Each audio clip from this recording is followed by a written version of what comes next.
In this video, I will show you step by step how to buy Solana in Bybit with USDT. So if you want to buy Solana with USDT on Bybit, let me show you step by step how to do it.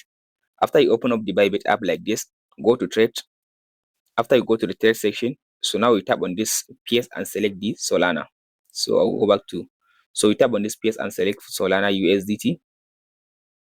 So now we'll search for Solana. So here is it now, Sol. After you select the Sol, so the first thing to do, so you tap on this limit and change the limit to market, this one.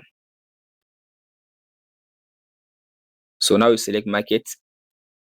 After you change it to market, so the next thing to do now, you specify the amount of the USDT you want to buy. So let's say I want to spend 200 USDT or buying Solana. So after you type in the amount of the USDT you want to spend, so from there you now you tap on this buy button. Just tap on the buy option. So you tap on this buy Sol again. So from there, now my buy has executed. So now if you go back to your assets, under the asset, if you scroll to down, so here you'll be able now to see the Solana that you gotten. So that's it guys on how to buy Solana with USDT in Bybit. If this video helps, like and subscribe. We'll meet in the next one.